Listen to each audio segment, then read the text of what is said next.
I hate conspiracy theories, but I'll tell you one about, well, and this is not even a theory. This part I know is a fact.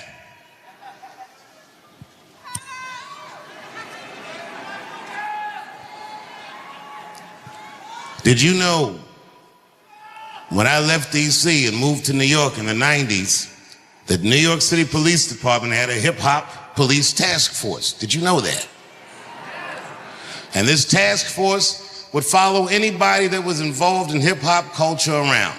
Not just rappers, drug dealers, because they thought that it was connected somehow. Even young comedians like me. Anybody that was just on that scene, they knew who everybody was and what everybody was doing. And back in those days, I used to go to nightclubs, but sometimes I'd go to a club and the lights would be a little bit different. And I didn't notice, but the OGs would pull me aside and be like, "Careful in the club, nigga. They got the FBI lights up." Which meant that the lighting was strange because the party was under surveillance. And they were just telling me to watch my back. And, you know, I wasn't doing anything wrong anyway. Nigga, just having a good time. Now, did you know that that task force was invented originally to follow just two people around? Those people was a guy named Christopher Wallace, AKA the Notorious B.I.G., and Sean P. Diddy Combs. Now, why is that? That this nigga has been under surveillance for at least 30 years. But just now they noticed that he racketeers and beats up bitches. I bet you, if he was doing all that, I bet you they seen him doing it for a long time. But why now? I don't know.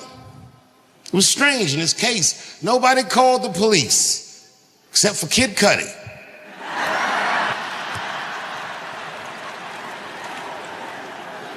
And everybody called Kid Cudi a snitch. But he wasn't a snitch. A snitch is when two niggas do crime together and one of them gets caught and tells on the other one to get himself out of the trouble. Kid Cudi was violated by Puff. He alleged that Puff blew up his motherfucking Porsche with a Molotov cocktail and didn't stop there. He said he then alleged that Puff broke into his house and opened this nigga's Christmas gifts. Oh, nigga, I'd have been furious. And Kid Cudi said, "I can't prove that he opened the gifts or nothing, but I came in the house and he was in there and the gifts was open," and that nigga was just like, "Merry Christmas, Playboy." So what was Kid Cudi supposed to do? He only got two choices. Either A, you're gonna have to do some gangster shit to this nigga that he's gonna have a hard time proving. Or if you're not built like that, and I do not believe that Kid Cudi is built like that, your last option is B. You gotta call the police. Good for Kid Cudi. He did the right thing. I, on the other hand, I'm built like that. If this nigga fuck my family's Christmas up, you better believe I'm gonna make him suffer for that shit. And niggas gonna come up to me and tell me all about it and not even know I did it. "Oh my God, Dave.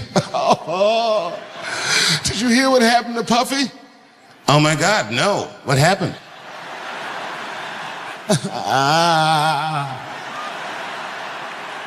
He was jogging by himself in Topanga Canyon. A falcon came out of nowhere and killed this nigga. Oh my God.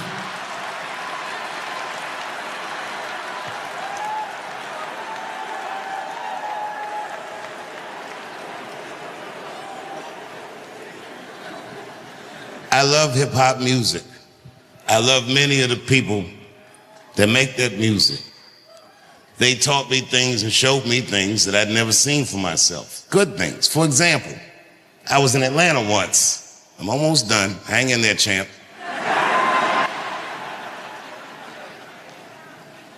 I was in Atlanta, and a rapper named T.I. called me up. Now, at this time, I didn't know him well. I know him better now, but I knew him well enough that he'd have my phone number. And the nigga called me up. He was like, "Dave, I heard you was in my city. He said, I want to show you the real Atlanta. I said, fuck yeah, nigga, let's go. He said, meet me downstairs in your hotel valet. So I went downstairs. I thought he was fucking around, but when I went down there, he was outside in the valet, sitting in a purple Phantom. This car must have been $1.5 million. Beautiful purple color with ivory white seats. It's the kind of car that you gotta have a chauffeur to drive, but for some reason, this nigga was driving it himself. And I didn't ask no questions. I just jumped in the car, and man, he showed me Atlanta, everything.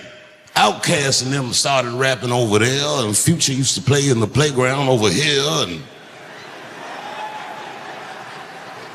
and then he sold the car up and he pointed to a house and he goes, and Martin Luther King grew up in that house right there, and he raised his children over here, and that's the church he preached in over there.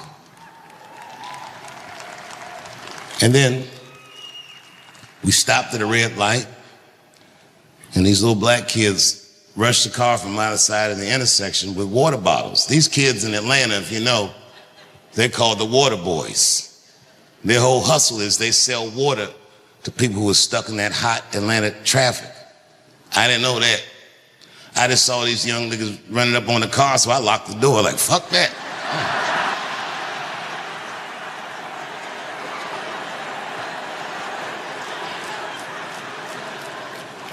But T.I. rolled his window down, started giving the kids orders. Slow down, don't just run up on somebody's car. You don't know what they got in there. And smile so you look less threatening. And remember your manners. Yes, sir, no man, please, thank you. That'll keep you alive. And keep that condensation on that water so it looks refreshing and delicious. And then that kid realized that he was talking to a legend. He said, oh my God. He said, thanks, T.I., and held his hand out for some money. And that nigga T.I. looked at him and said, I done gave you the game, and rolled up the window and drove away.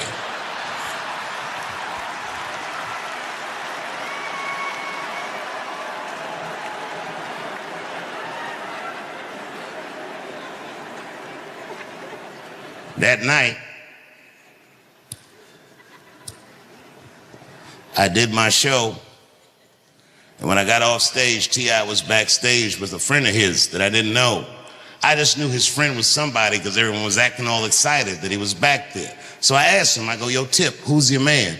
And he's like, oh, that right there? He goes, that there is the future of hip hop. And I was like, nigga, will you just calm down? So then I asked the dude, I said, yo, my man, I said, what's your name? And the dude looked over, he said, I'm Nipsey.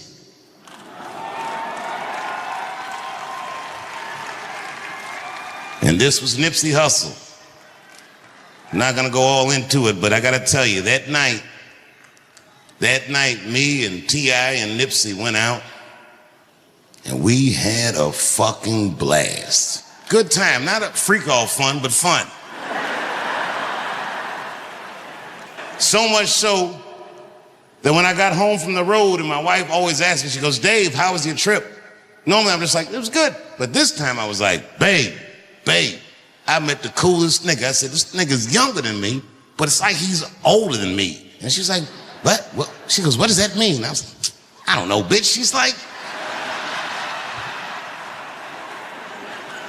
it's like hanging out with a fortune cookie. This nigga just had an answer for everything. I told her all about Nipsey. And what was funny about it is years later, I saw Nipsey's widow, and she pulled me aside. I'd never met her. And she said, I just want to tell you that my husband loved you. She said, he said he met you in Atlanta, and you had a wonderful time. I said, boy, that's fucking crazy. We sure did. Not long after I met Nipsey, I was in LA doing a show. And then after the show, I got a text from a guy that says, I'm at a party you need to be at. And I was like, I'm gonna go to bed. And he's like, no, nigga, you have to come to this party. So I'm thinking this must be the freak off, finally.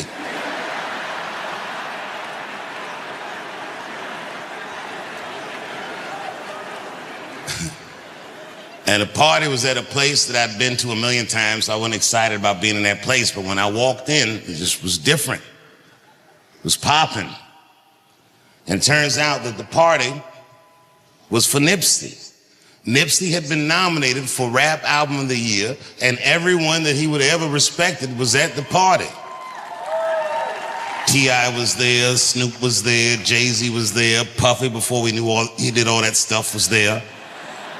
I was there, on and on and on. And as good as the party was, when I was partying, I was having fun, but I had a pit in my stomach because it reminded me of the 90s. And you can believe me or you cannot believe me. I'm just telling you how I saw and how I felt. They had the FBI lights up. I just felt like, man, this party's under surveillance, but I didn't think too much of it. And then I went back home to Ohio and I was taking a nap and my wife shook me awake and she had tears in her eyes and she said, David. I said, what's going on with you? She said, your friend is dead. And I'm old now, so I'm like, bitch, you're gonna have to be more specific than that. I know niggas with gout.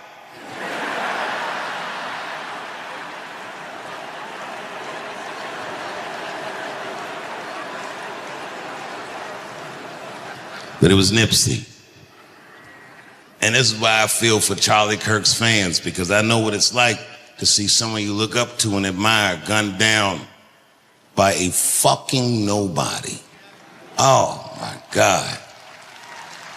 It's so hard to accept that. And if you looked on the internet and saw those terrible videos, because there was a very gory video of Nipsey's murder too. And then I looked in the comment section and the internet was doing what it does. And everyone was coming up with one conspiracy theory after another. But the one that I kept seeing the most involved a holistic doctor in New York City. Before I go, I want to share this story with you because it's important to this point.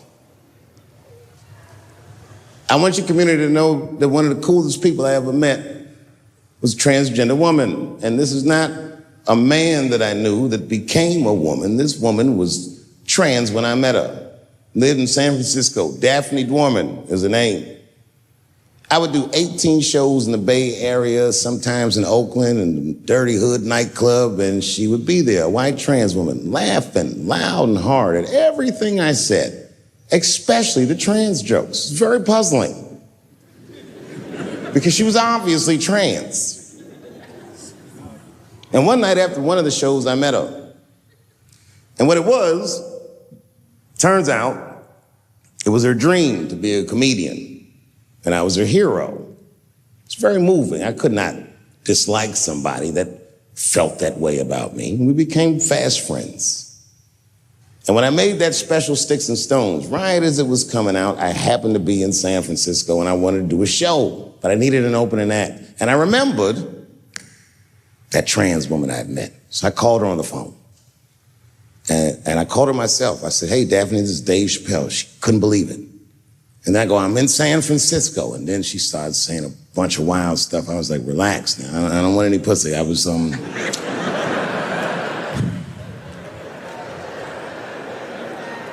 was calling because I'm doing a show and I need an opening act.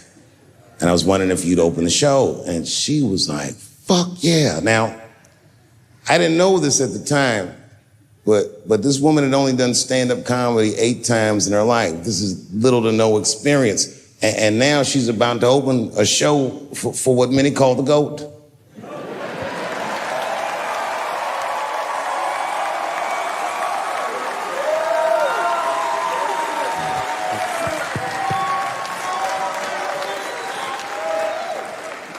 She's an amateur in stature, but in practice, she was very professional. She showed up early, which is something I appreciate because I like people to be on time. She was dressed to the motherfucking nines. I mean, I'm transphobic, and even I was like, you look nice.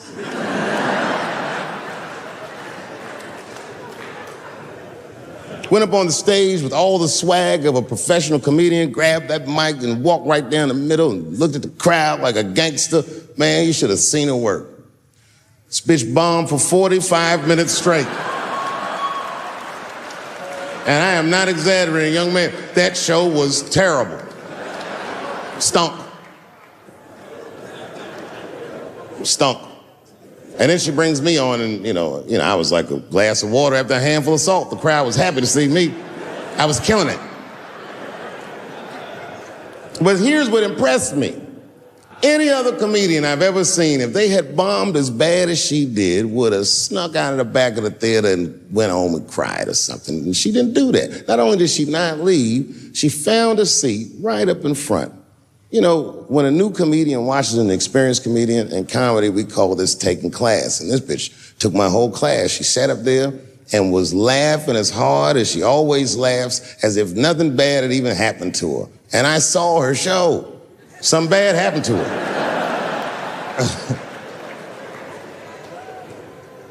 She was drunk. So she starts talking to me while I'm on stage, but the way a person would talk to a television when they were alone. She's talking to me like that. That didn't bother me because I knew her, but the crowd didn't like that shit at all because she sucked. And a guy in the back of the room stood up, and Daphne's hair was dyed blonde at the time, and the guy screamed out, and his energy felt wild as fuck. He said, "Hey, Daphne!" And everybody kind of clamped, like got tense. We didn't know if it was a heckler or an active shooter. And he said, "Does the carpet match the drapes?"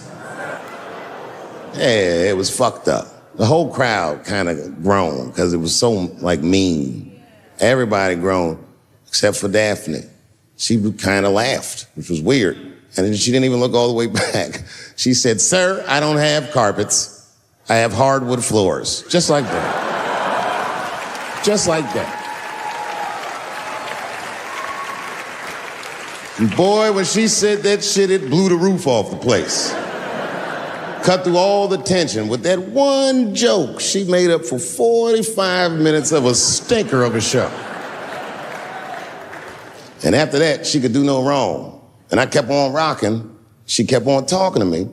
And then the show became something cooler than a show. It became like a conversation between a black man and a white trans woman, and we started getting to the bomber shit. All them questions that you think about that you'd be afraid to ask, I was just asking them, and she was answering them, and her answers were funny as shit. The crowd was falling out of their chairs. And at the end of the show, I go, "Oh, Daphne," I said, "Well, that was fun." I go, "I love you to death, but I have no fucking idea what you're talking about." The whole crowd laughed, except for Daphne. Now she looks at me like I'm not her friend anymore. Like I'm something bigger than me, like I'm the whole world and a guy. And she said, "I don't need you to understand me." I said, "What?" She said, "I just need you to believe," just like this, she goes, "that I'm having a human experience." And when she said it, the whole crowd kind of gasped. And I gave her the Fight Club look. I said, "I believe you, bitch." Because she didn't say anything about pronouns. She didn't say anything about me being in trouble. She said, "Just believe I'm a person and I'm going through it." You know, I believe you because it takes one to know one.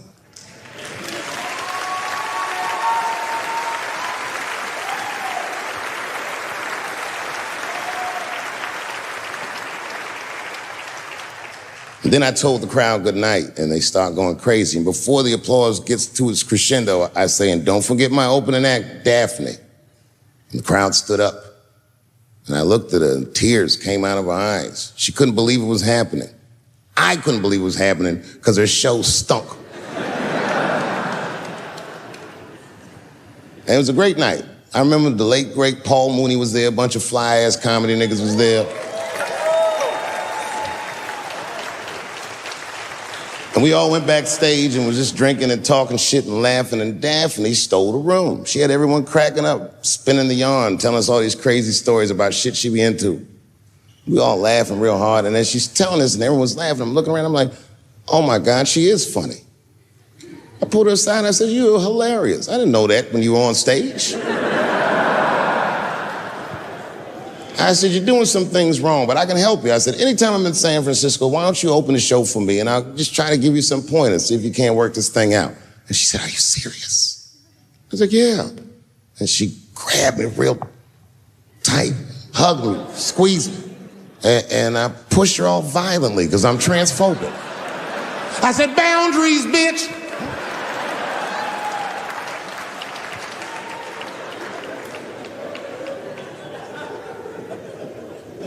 When Sticks and Stones came out, A lot of people in the trans community were furious with me, and apparently they dragged me on Twitter. I don't give a fuck, because Twitter's not a real place.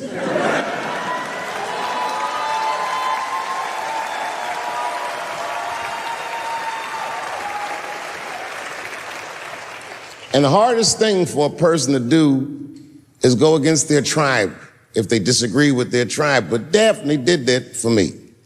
She wrote a tweet that was very beautiful, and what she said was, it was almost exactly what she said. She said, punching down on someone requires you to think less of them. And I know him, and he doesn't. He doesn't punch up, he doesn't punch down, he punches lines, and he's a master at his craft. That's what she said.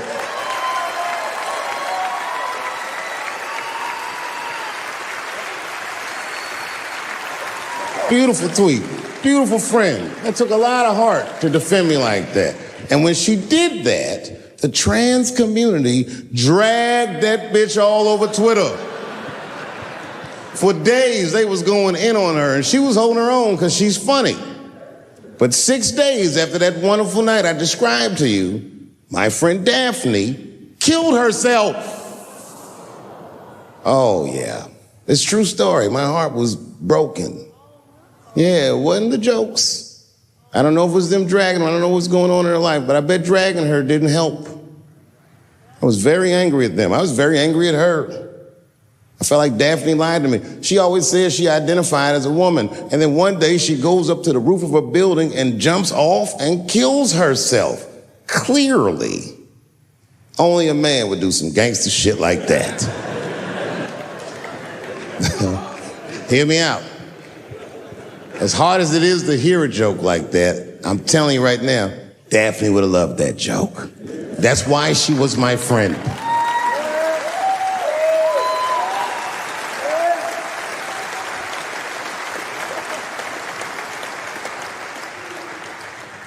I was reading her obituary, and I found out she was survived by a daughter. And the moment I found that out, and this is true, Anderson Cooper from CNN texted me. And all he said was very nice. He said, "I'm sorry to hear about your friend." And I texted him right back, "New phone, who this?" He said, "It's Anderson Cooper." I said, "Oh," I said, "Anderson." I go, "Look, I need to find her family." And he texted me right back with all the phone numbers and all this information. I say this to say, if you ever want to know about anything gay, call Anderson Cooper from CNN. This nigga is faster than Google.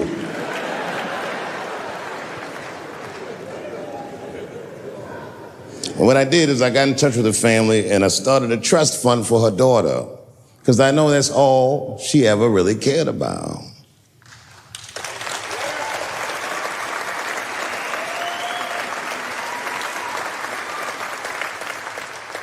And I don't know what the trans community did for her, but I don't care, because I feel like she wasn't their tribe.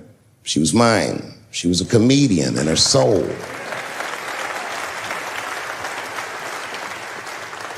Her daughter is very young, but I hope to be alive when she turns 21, because I'm going to give her this money myself.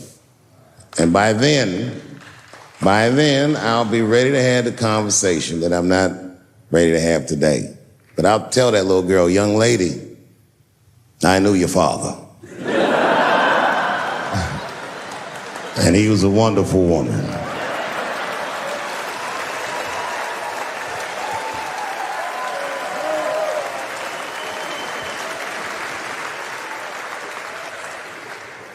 Empathy is not gay.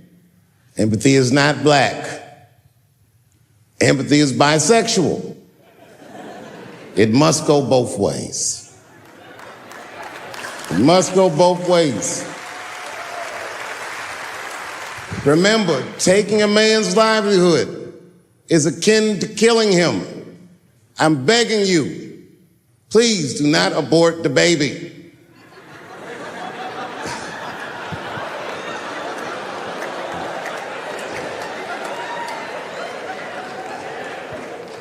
Kevin Hart dreamt his entire life of hosting the Oscars, and when he finally got the job, they just took it. It's not fair. They didn't kill him. Kevin's a strong guy. But I'm sure it broke old Clifford's heart. It's over.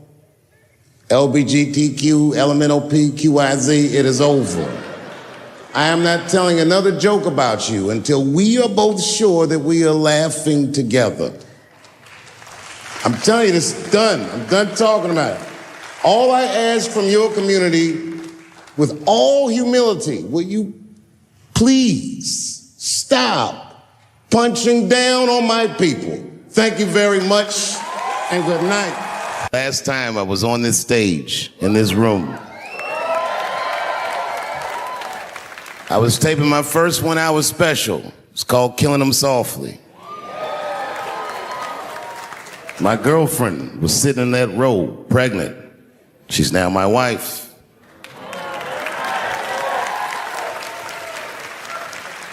The baby that she was carrying, my first child, I smoke weed with that nigga now.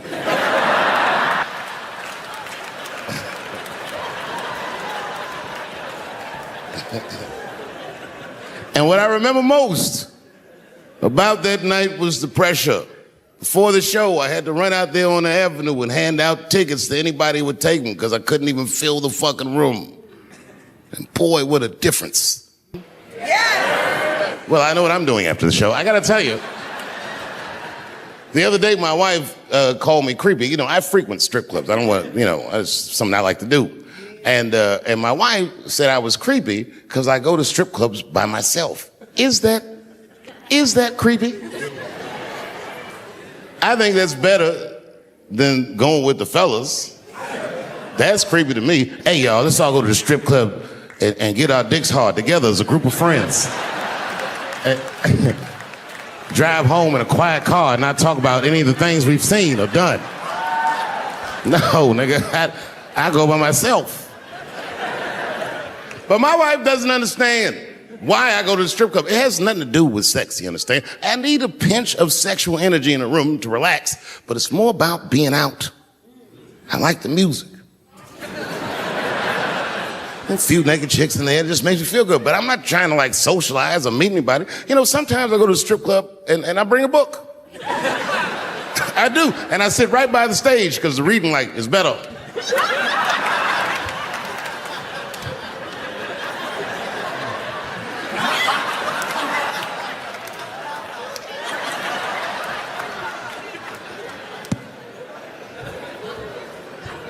One time I went to a strip club, and this is weird. I don't know why. The stripper, for some reason, told me her real name. I know, so I left. She didn't understand. She was like, "Where are you going?" I was like, "Good night, Deborah." It's husband. It's true. Yeah, let me tell you something. One time I thought my wife was cheating on me. Yes, nigga, yes. That was one of the worst days of my fucking life. I couldn't take it. And I'm embarrassed about it now, but I can talk about it. You know what I did? It's fucked up, but I did do this. I waited. I waited for her to fall asleep. And when I waited a long time, she's Asian. I couldn't tell if she was asleep or not. I was looking at her.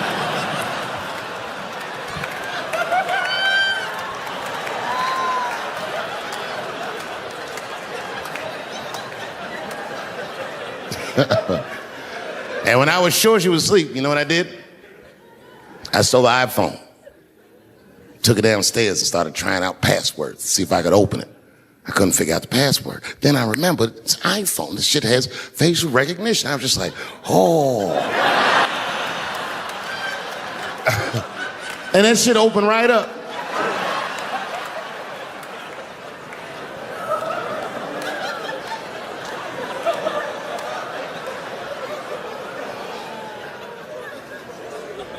And I saw a text message in there from a fellow named Earl. I don't know anybody named Earl. I woke her up out of her sleep. I said, wake the fuck up. Who the fuck is Earl? And she said, David, what are you talking about? Oh, don't you play dumb with me, bitch. I done opened your phone. Who is Earl? And she said, oh my God, David. "That's Gay Earl from the hair salon." I said, "Word, what am I, a dummy? How am I supposed to know this nigga is gay?" And she was calm. She said, "Read his text and look at his pictures." I started reading the text. This fella sure does spell girl with a U a lot. And I switched over and looked at his pictures, and I couldn't believe it. This fella looked gay and still pictures. His mouth was open in every shot.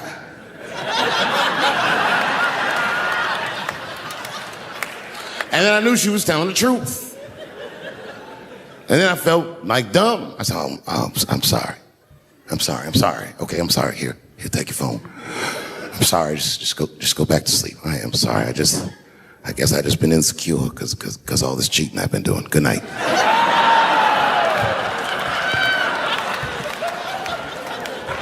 And she didn't let me leave. She said, "Well, since you want to wake a bitch up," and then she pulled my phone from under her pillow. I said, "What the fuck?" She said, "Who is this bitch in this picture?" I said, "How'd you open that phone?" She said, "It was easy, nigga. All I had to do was mash my nose and go like this, and it opened right up." Jumped out of the crowd and attacked me. Now, I gotta tell you, if it happens to you, you don't even know what the fuck is happening. It was like slow motion. I just looked over. I don't know this nigga. And I just looked and said, "Oh my God, I'm being attacked." And this motherfucker was ragged. He jumped at me. He was like, "Ah!" I'm old, but I'm fast. I caught this motherfucker's head with my hand and pulled his hoodie over his eyes. I can still feel his head in my hand. It was spongy. He had been growing dreadlocks. Not the beautiful dreads that Rastafarians grow. These were accidental LA homeless dreads. This shit had leaves and sticks and bottle caps and shit in it. Some kind of grease. I was like, ugh, like this. And then I fell down. And he knocked me all the way on the ground. And I was like, man, this is a bad situation. I don't know if I'm gonna die or what's gonna happen. But in that moment of vulnerability, you know what occurred to me that had never occurred to me before in my life? In that moment, it occurred to me that bodyguards should not wear dress shoes to work. Travis. This nigga Travis came out slipping and sliding on some kind of beautiful loafer and fell flat on his back. Bop. I said, "Oh my God. Now both of us are down. I gotta handle this shit myself." So I popped right back, boom. And then the kid that knocked me down, he popped out, boom. And we looked at each other and realized at the same time, I was bigger than him. And that motherfucker took off running. And I started to chase him and I said, fuck him. I picked the microphone up. So I'm gonna finish this show now. That's right.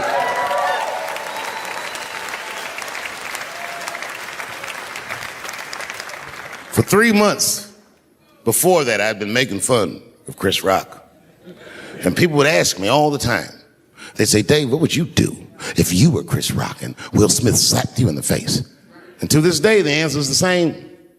Well, I don't know what I would have done. I've never been in a situation that extreme. But I do know now what Will Smith would not have done. And that is enjoy. They call me lazy because I'll do shows sometimes, 20,000 people be in the crowd. And I'll tell a joke, and they'll all look at me like I'm crazy. But 3 or 4 people will laugh really hard. And I'll be on stage like, yeah, that's good enough.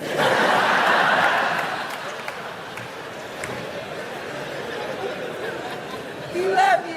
Well, this next joke is one of those jokes that it's not, you know what I mean? I like to tell it, but it never does good. But I'm gonna do it. You know why it doesn't do good? I'm not good at impressions, but this is an impression. You ready? Okay.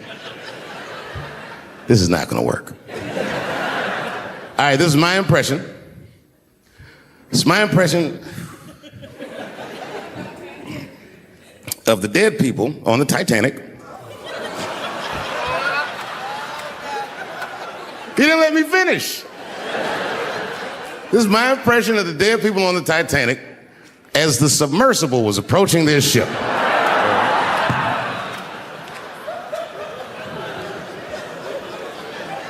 That's good enough. All right, here it goes. I'm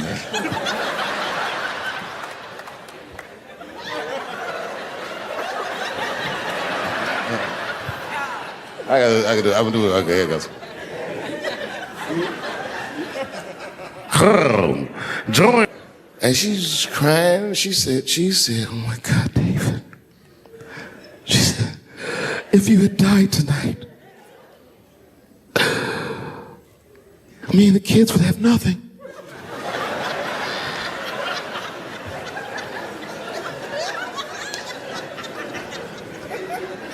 Then I knew it was serious. So I sat down on the bed next to her. And I reached in my pocket, I pulled some keys out that she'd never seen before. She said, what are those keys? And I gently placed them in her hands. I said, sweetheart, those are the keys to my safe deposit box. God forbid anything ever happen to me. But if it does, don't even worry about it. You and the kids have everything you need in that box. I've already taken care of it. And she was looking at them keys, and I could see her mind realize what we were actually talking about. And then she just started crying harder. And to be honest with you, that made me cry a little bit too. And we hugged each other real tight.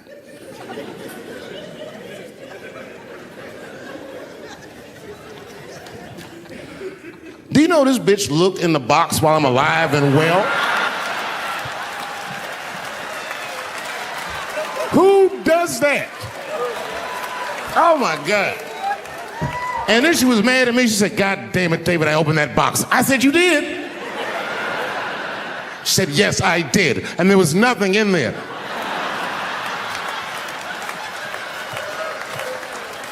I said, nothing? Oh. She said, nothing except your stupid joke book. I said, whoosh. I said, well, sweetie, look. If you tell those jokes exactly how they're written, you and the kids should be fine. They're really good jokes.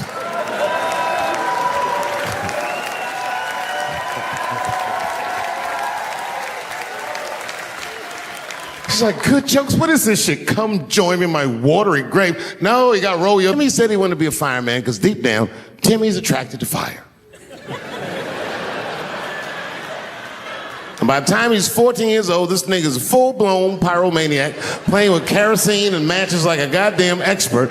And then one night he goes downtown with his buddies, fucking around with fire, and burns a warehouse down. And he doesn't know it, but there's 13 migrant workers from El Salvador, and they're in that motherfucker. They get trapped, and then they die in the fire. Isn't that a tragedy? It was an accident. He's only 14 years old, but he's black. So they try him as an adult. And Timmy ends up spending the rest of his life in jail. Dream deferred. Burp, burp.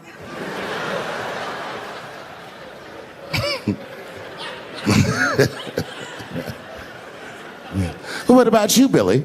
Billy, what do you want to be when you grow up? And Billy stands up and he says, I want to be president of the United States. And the teacher says, oh my God, Billy, that is a wonderful dream. And Billy means that shit. Billy does everything right. That motherfucker gets his grades up. He joins student government. He even does extracurricular activities like show choir just to make his resume look good. He's on track to be president, but junior year he wipes. When he's 16, he gets his girlfriend pregnant and has to drop out of high school to make ends meet. But lucky for him, the local Walmart's hiring. By the time he's 20 years old, this motherfucker makes assistant manager at Walmart. He's the youngest one in the district. He says, oh my God, if I can keep this up for 4 more years, I could be a manager. And if I can keep this up for 6 more years after that, I could even be a regional manager and have as many as 3 Walmarts under my control. And he's a big picture guy. He sees where this path is going, so he kills himself.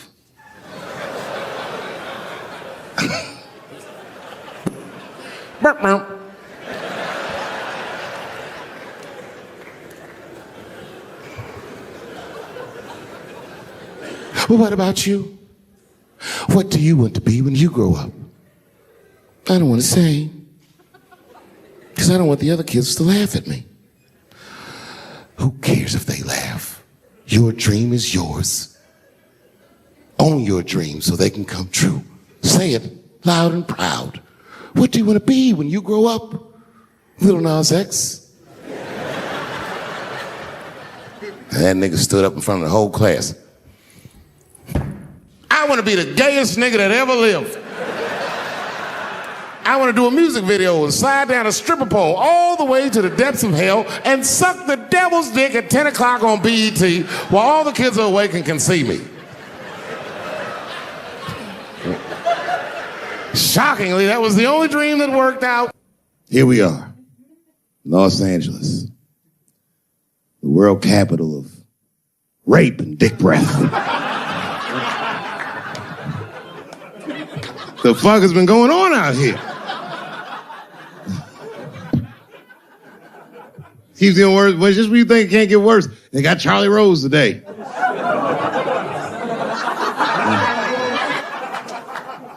It's gonna be a quiet morning on the news tomorrow.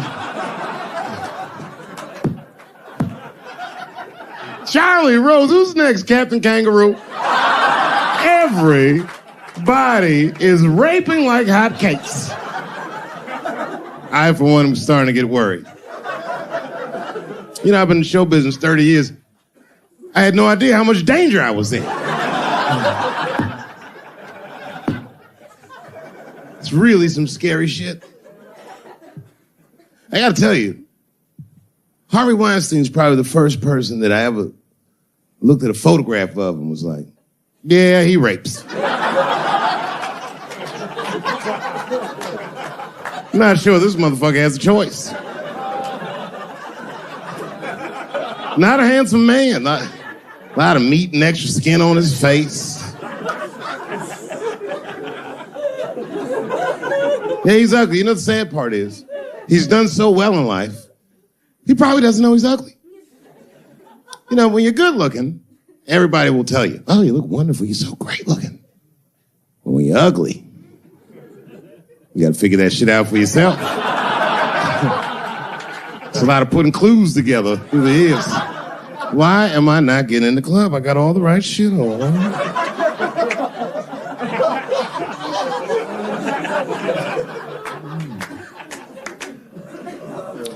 Because if it was Brad Pitt doing that shit, he wouldn't have heard a peep. The girl would just come back down like, I got the part.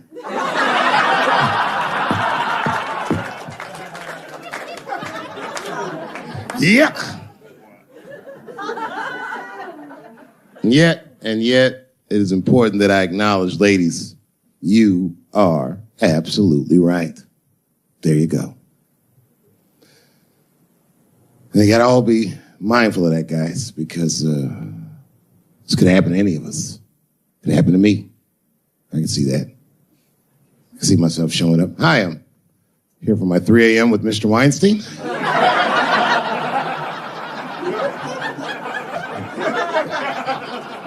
Hey, Harvey, I got your text. I'm here to talk about the script. Seems like it's going to be hard to read in candlelight, but I guess I could try.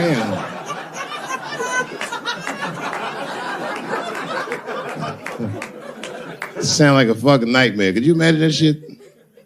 Could you imagine if you was in a business meeting and a motherfucker pulled their dick out? In the middle of the meeting, I'd be like, Yo, my man, this is the most unprofessional shit I've ever seen in all my days. Just let me finish, Dave Chappelle. I'll put you in all 3 Lord of the Rings.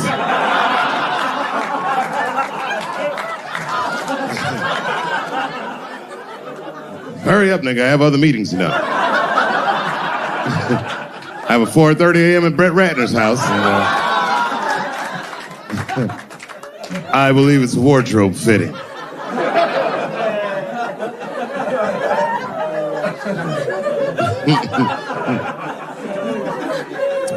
Wow. I mean, it is really bad out here, isn't it? Kevin Spacey's out here grabbing men by the pussy. I didn't even know that was possible. Jesus Christ.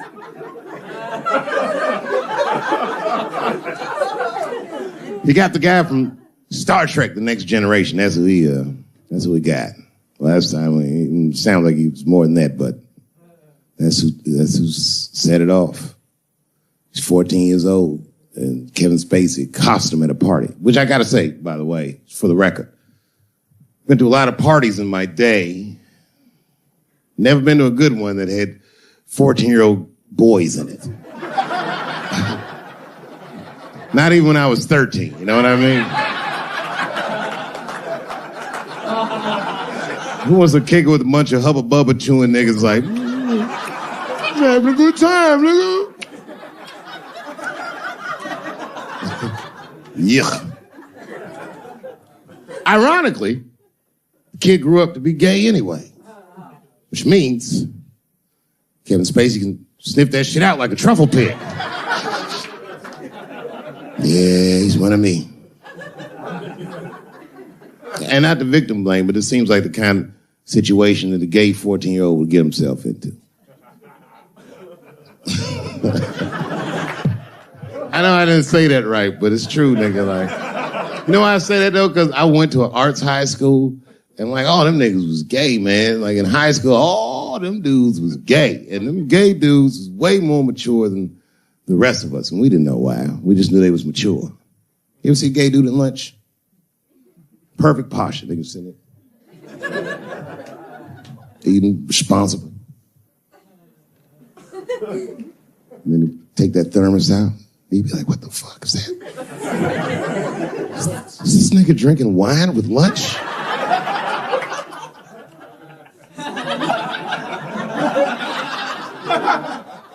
We didn't know what it was.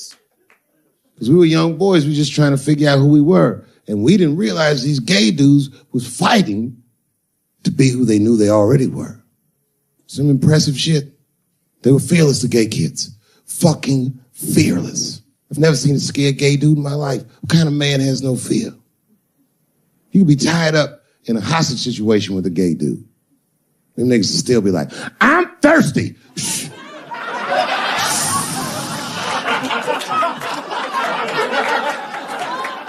I'm thirsty, David. I need something to drink.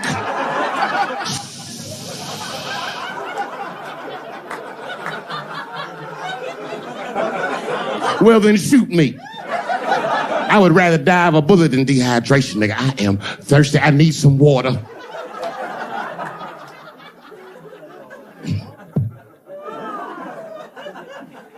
But all jokes aside, Kevin Spacey shouldn't have done that shit to that kid.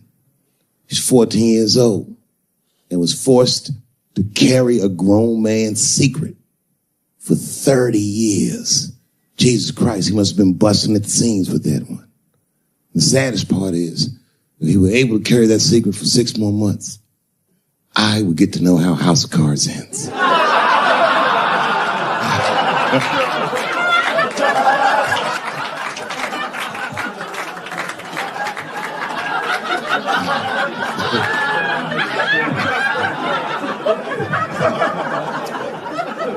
Yep, ladies and gentlemen, these are dark times. New York Times said that Louis C.K. jizzed on his own stomach. You know, I've busted a lot of nuts in my day. None of them were newsworthy. Shit was really gross, because they didn't just say it like I said it. They didn't just say jizz on the stomach. They said it in that fucking Pulitzer Prize winning style that the New York Times has. It was very descriptive, like, you know what I mean? Louis C.K.'s semen shot out like a volcano of misogyny, slowly drizzling down like lava, covering his freckled penis as it slowly dripped to a fiery crown of red hair. Jesus Christ, I'm trying to eat some huevos rancheros, and these niggas is...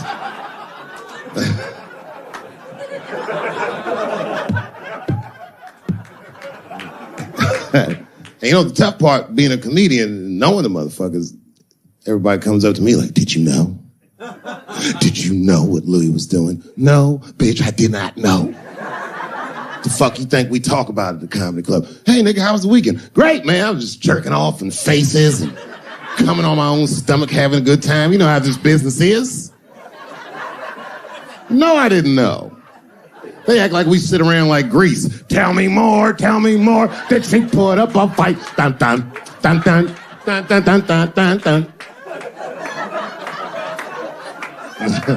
Sorry, I don't know the choreography, but you get the point. You get the point. She was intense. But Louis was like the turning point. I mean, you know, all these allegations are terrible. Louis was the only... I shouldn't say this, but fuck it. His allegation was the only one that made me, like, laugh. Well, if you think about it... Because all his friends is reading it, and he's jerking off, and he's surprising people. He's surprising me.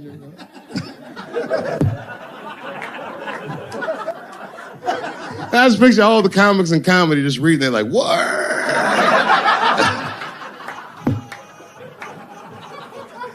It's terrible. I know it's terrible. I'm sorry, ladies. You're right. You are right. But at the same time, I mean, you know what I mean? I don't know. Jesus Christ, they took everything from Louis. I was like, I don't know, it might be disproportionate. I can't tell. I can't tell. This is like where it's hard to be a man. One lady said, Louis C.K. masturbating in front of me ruined my comedy dreams. Word. Well, then I dare say, madam, you may have never had a dream. Come on, man, that's a brittle spirit. That is a brittle-ass spirit, nigga. That shit is too much. This is a grown-ass woman. You know what this shit is like? It's like COINTELPRO. You know what that is? It's a program that the FBI had under J. Edgar Hoover. In this program, one of the many things they did was they would track the sexual habits of anyone they considered an enemy of the state. It was a lip button. That's why they got all these fucking sex tapes with Martin Luther King fucking bitches. But lucky for us, he actually had a dream. You think if Louis C.K. jerked off in front of Dr. King, he'd be like, I can't continue this movement. I'm sorry, but the freedom of black people must be stopped. I didn't know this nigga was gonna pull his dick out and jerk off like this. I just thought we were gonna get a couple of drinks and chill. Show business is just harder than that. Them women sounded like, I hate to say it, y'all, it sounded weak. I know it sounds fucked up, I'm not supposed to say that, but one of these ladies was like, Louis C.K. was masturbating while I was on the phone with him. Bitch, you don't know how to hang up a phone?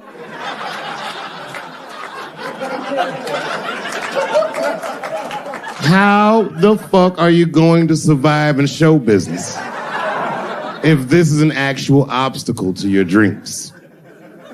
I know Louis is wrong, ma'am. I'm just saying I'm held to a higher standard of accountability than these women are. Don't forget who I am. Don't forget what I am. I am a black dude.